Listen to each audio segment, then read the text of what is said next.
Ibu, Bapak, Saudari, Saudara, rekan-rekan muda, dan adik-adik sekalian yang terkasih, dimanapun kalian berada, bertemu kembali dengan saya Romo Tino SSCC di dalam catatan pesiarah.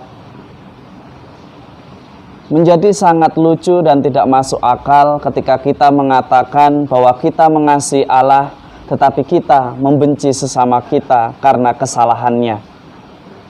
Kalau kita mengenal Allah, maka kita wajib untuk menghadirkan wajah Allah yang penuh kasih dengan menerima segala kekurangan dan kelebihan mereka yang sudah kita pilih untuk menemani hidup kita dan mereka yang hidup dengan kita di dalam persiaran hidup kita sehari-hari. Sebelum kita mendengarkan permenungan dari catatan pesiarah, marilah kita membuat tanda kemenangan Kristus. Dalam nama Bapa dan Putera dan Roh Kudus. Amin. Allah Bapa, sumber cahaya, dengan perantaraan putramu Engkau menyinari segala bangsa dengan cahayamu. Kami mohon, semoga kami selalu percaya dengan teguh kepada Kristus penebus, agar semakin disinari terang cahayanya, sehingga kami Engkau mampukan untuk berani menghadirkan kasih-Mu di dalam kehidupan nyata, meskipun kami harus terlebih dahulu menanggung malu dan dilukai. Tetapi ajarilah kami untuk tetap menghadirkan kasih-Mu sebagai bentuk kami ikut serta akan pemikulan salib-Mu. Demi Kristus pengantara kami. Amin. Ibu, Bapak, Saudari, Saudara, rekan-rekan muda, dan adik-adik sekalian yang terkasih di dalam Yesus Kristus. Di dalam surat pertama Rasul Yohanes sangat menarik untuk kita renungkan, kita refleksikan. Di sana jelas dikatakan, jikalau seorang berkata, "Aku mengasihi Allah," tetapi membenci saudaranya, ia adalah seorang pendusta. Karena barang siapa tidak mengasihi saudaranya yang ia lihat, tidak mungkin ia mengasihi Allah yang tidak ia lihat.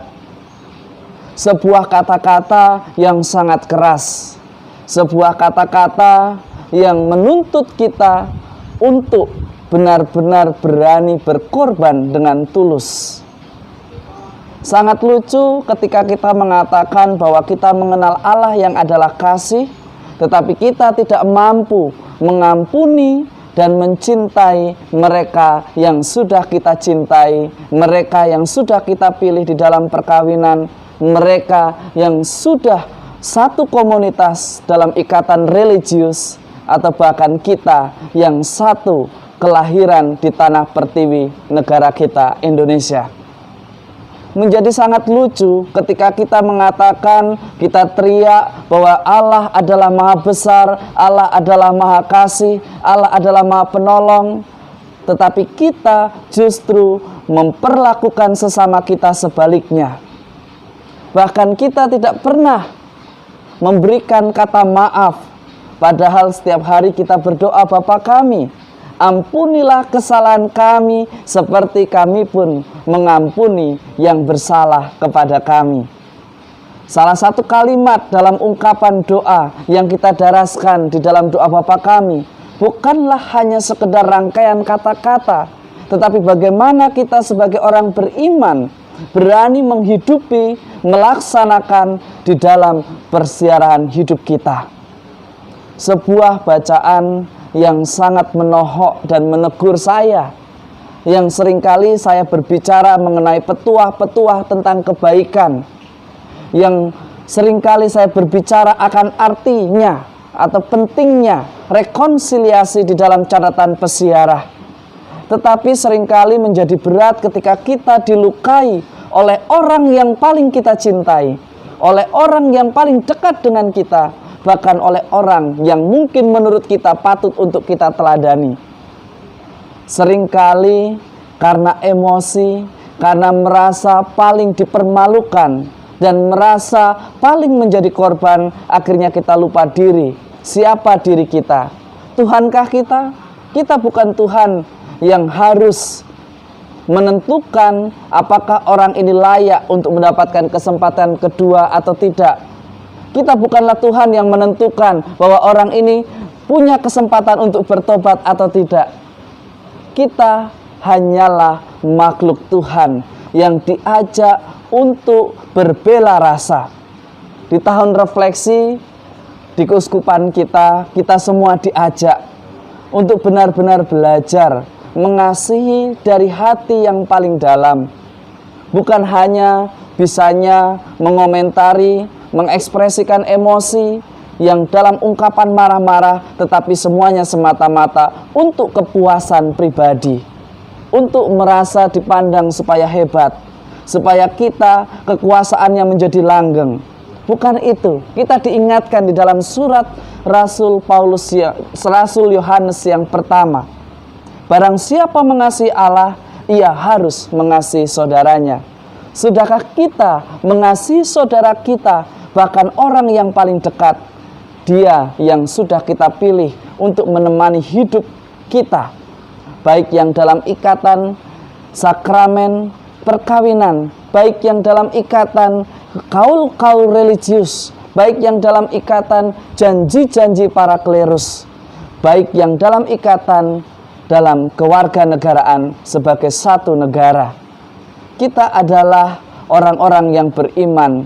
Mestinya di dalam hidup kita berani mengekspresikan Allah yang adalah kasih dengan memberikan kesempatan orang untuk bertobat, dengan memberikan pembelajaran evaluasi yang membangun dan bukan justru mengadili. Untuk apa kita melakukan kekerasan? Karena kekerasan akan melahirkan kekerasan. Kebencian akan melahirkan kebencian yang lain. Mari kita belajar memikul salib sebagai cara kita ambil bagian sebagai murid-murid Kristus yang menghadirkan perdamaian. Maka kita pun harus berani menjadi duta damai, dimulai dari diri kita, keluarga kita, komunitas kita. Sehingga apa yang dikatakan di dalam Injil Lukas, kabar sukacita dan terang dunia akan semakin diwartakan karena kehadiran kita yang menghadirkan kasih Allah kepada mereka yang rindu akan sapaan-Nya. Semoga hidup kita semuanya menjadi berkat dengan benar-benar berani menghadirkan Allah yang adalah kasih. Semoga berkat Tuhan selalu melindungi dan memberkati kita, dalam nama Bapa dan Putera dan Roh Kudus. Amin. Ibu, bapak, saudari, saudara, rekan-rekan muda dan adik-adik sekalian, seringkali kita mengatakan mengampuni, memaafkan adalah perkara yang mudah, tetapi hukum tetap berjalan. Tetapi selama proses hukum berjalan, beranikah kita mengambil langkah untuk lebih dahulu menyapa, membantu mengangkat moral mereka yang sedang berusaha untuk bertobat? Bukan justru kita ikut-ikutan menjadi hakim pengadil, padahal kita tidak luput dari kesalahan yang mungkin lebih berat, hanya saja belum diketahui. Semoga kita menjadi orang beriman, bukan menjadi pribadi yang mudah untuk menghakimi, tetapi menghadirkan wajah kasih Allah, karena kita adalah anak-anak Allah. Selamat beraktivitas, Tuhan memberkati. Amin.